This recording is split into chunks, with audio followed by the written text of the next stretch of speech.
ये बात तय है कि भाई यहाँ से माननीय अवध बिहारी चौधरी जी जीत करके दिल्ली जाएंगे, क्योंकि जनता जो है वो अपना मूड बनाई है कि भाई संविधान को बचाना है, लोकतंत्र को बचाना है।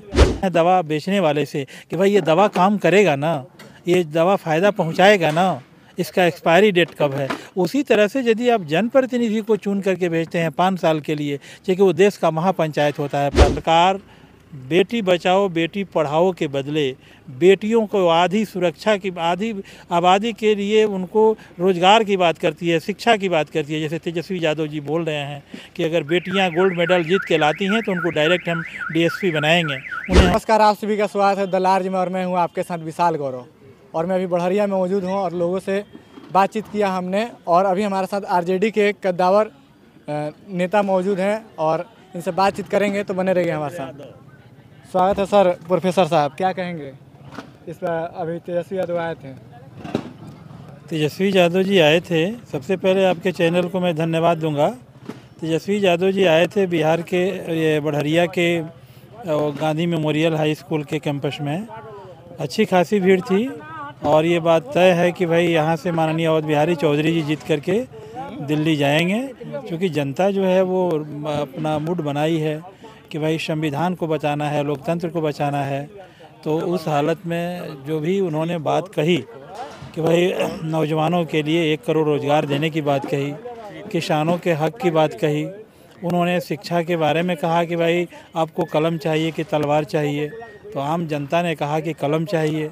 तो तेजस्वी जी का जो भाषण है वो बहुत काबिल तारीफ़ था और वो बिहार के युवाओं के बारे में ही नहीं, भारत के युवाओं के बारे में सोच रहे हैं कि अगर महागठबंधन की सरकार, इंडिया की सरकार दिल्ली में बनती है तो पूरे गरीब राज्यों का भला होगा।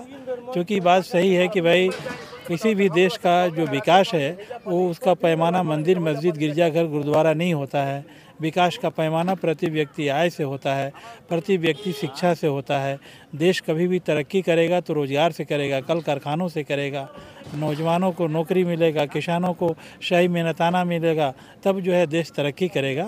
इसलिए तेजस्वी जी का जो भाषण हुआ वो बहुत अच्छा हुआ। उन्होंने कहा कि रोज़गार देने की बात होगी, हम जो है मंदिर मस्जिद के मामलों में नहीं उलझेंगे। बात भी सही कहा उन्होंने कि भाई पूरे भारत में 6.5 लाख गांव है, 6.5 लाख गांव में 6.5 लाख मंदिर है। तो 6.5 लाख मंदिर और बना दिया जाए, 13 लाख मंदिर बना दिया जाए, तो 13 लाख में एक पुजारी रहेगा तो 13 लाख पुजारी रहेगा। और रोज़गार जब 1 करोड़ मिलेगा तो 13 लाख और 1 करोड़ काफ़ी न अंतर है। इसलिए भारत की तरक्की के लिए महागठबंधन को जिताना ज़रूरी है। और जो सिवान से जो जनप्रतिनिधि, जो प्रत्याशी लड़ रहे हैं माननीय अवध बिहारी चौधरी जी, जिनके दामन पर कोई दाग नहीं लगा है और हिंदू मुस्लिम कौमी एकता के बहुत बड़े रहनुमा हैं और अच्छी खासी मुसलमानों की भी तादाद मंच पर थी, मुस्लिम महिलाओं ने भी भाषण दिया। तो ये बात सही है कि यहाँ से इंडिया गठबंधन का जो प्रत्याशी हैं राजद के माननीय अवध बिहारी चौधरी जी भारी मतों से जीतेंगे और इससे बिहार सिवान के का भला होगा, बिहार का भला होगा। प्रोफेसर साहब एक सवाल और लेंगे आपसे कि जिस तरह से तेजस्वी जी लगातार मुद्दों की बात कर रहे हैं, मोदी जी तो आते हैं तो बिहार में आरोप प्रत्यारोप करते हैं, मगर तेजस्वी जी जब भी आते हैं मैं भाषण सुनता हूं, भले लोग उनको नौवीं फेल कहते हैं मगर वो मुद्दों की बात करते हैं, विकास की बात करते हैं, क्या विजन है उसकी बात करते हैं। मगर सिवान में एनडीए प्रत्याशी 15 साल से सांसद रहा है यहाँ पे, मगर कोई विजन नहीं बताता है। और क्या कहें कि मतलब क्या काम हुआ है 15 सालों में, इसका भी जवाब नहीं रहता है। क्या कहेंगे आप?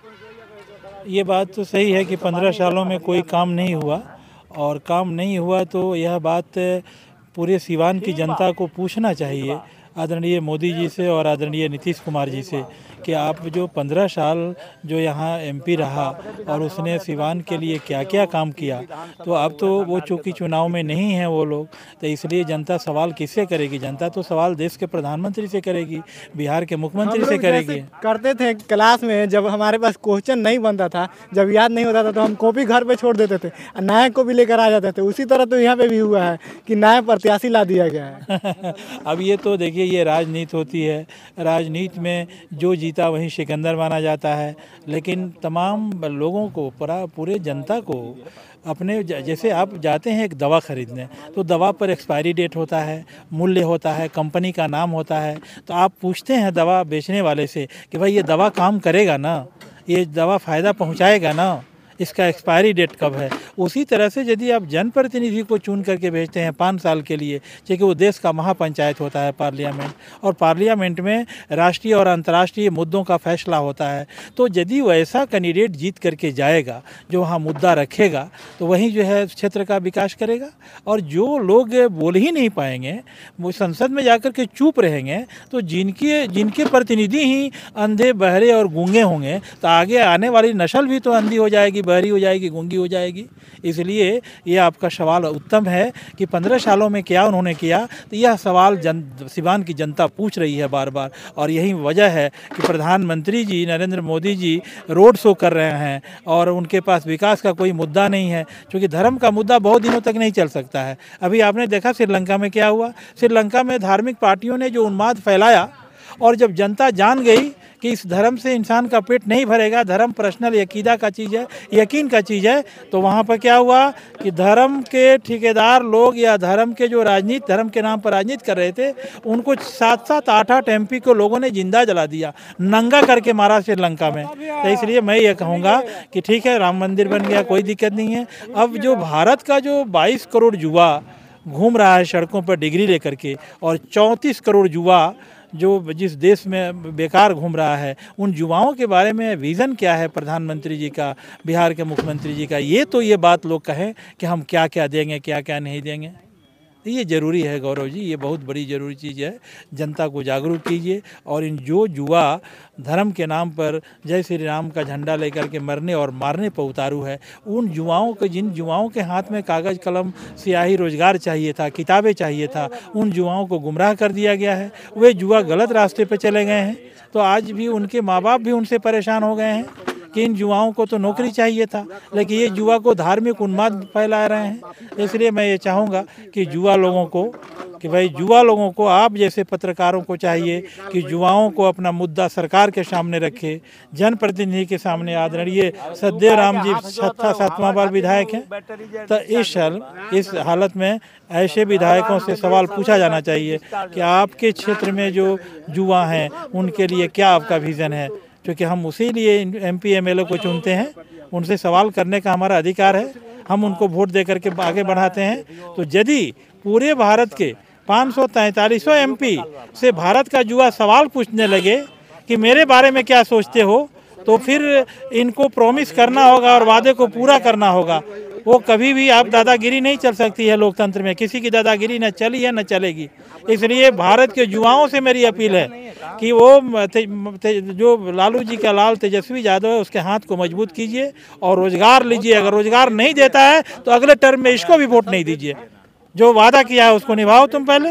अगर ये जीत करके जाते हैं तेजस्वी, चूँकि 17 महीनों में 5.5 लाख नौकरी बांटा है इन्होंने, इसलिए हम लोग को पूरे युवाओं से उम्मीद करता हूं कि पूरे युवा तेजस्वी जी को जिताएंगे और इनसे सवाल भी पूछेंगे कि आपने बढ़हरिया के हाई स्कूल के मैदान में आपने कहा था कि 1 करोड़ रोजगार देंगे, तो सरकार से पूछने का हमको अधिकार है। और बहुत अच्छा बात बोले, क्योंकि भारत का संविधान में है कि हम भारत के लोग, कभी नहीं कहता हम भारत के हिंदू लोग और हम भारत के मुस्लिम लोग। तो इसलिए ज़रूरी है, मुसलमान हो, हिंदू हो, सिख हो, ईसाई हो, पहले लोकतंत्र को बचाइए, संविधान को बचाइए। जो लोग, चाहे वो स्टालिन हो तमिलनाडु के, या हेमंत सोरेन का बेटा है हेमंत सोरेन झारखंड के CM, या लालू जी के बेटा यहाँ पर तेजस्वी यादव हैं, जिन लोगों ने जिसकी जितनी संख्या भारी उतनी उसकी हिस्सेदारी के तर्ज पर वो अब जनसंख्या का गणना करवाया है और कहा है कि जैसे 77% वो स्टालिन दिए हैं आरक्षण, वैसे ही मैं भी बिहार में आरक्षण दूंगा 75%, वैसे ही शिबू सोरेन 78% का घोषणा किए हैं। तो वाकई इससे विकास होगा।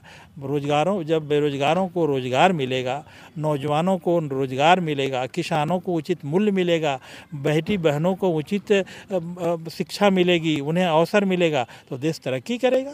यहाँ प्रधानमंत्री तो बोलता यहाँ कुछ है, मणिपुर में औरतों को नंगा किया जाता है, रेप किया जाता है, बल्कि रेपिस्ट का प्रचार प्रधानमंत्री कर रहा है। बताइए, अभी जो प्रज्वल रवन्ना जिसका 3000 सेक्स वीडियो वायरल हुआ है और जो आदमी बलात्कारी है, उसके लिए प्रधानमंत्री वोट मांगता हो तो महिलाओं का इज्जत का सुरक्षा क्या दे पाएगा? वो महिलाओं को क्या उनके अस्मत का हिफाजत करेगा वो? इसलिए मैं ये कहूँगा कि जो सरकार बेटी बचाओ बेटी पढ़ाओ के बदले बेटियों को आधी सुरक्षा की, आधी आबादी के लिए उनको रोजगार की बात करती है, शिक्षा की बात करती है। जैसे तेजस्वी यादव जी बोल रहे हैं कि अगर बेटियां गोल्ड मेडल जीत के लाती हैं तो उनको डायरेक्ट हम डीएसपी बनाएंगे, उन्हें हम रोजगार देंगे। तो वैसे तेजस्वी यादव जी को भारी मतों से वोट देना, विजयी बना करके दिल्ली पार्लियामेंट में राजद इंडिया गठबंधन की सरकार बने और राहुल गांधी जो हैं जिस जिस मिशन को लेकर के चल रहे हैं उस मिशन पर लोग कामयाब होंगे तो रोजगार मिलेगा नौजवानों को, यही मैं कहना चाहूँगा बाबू।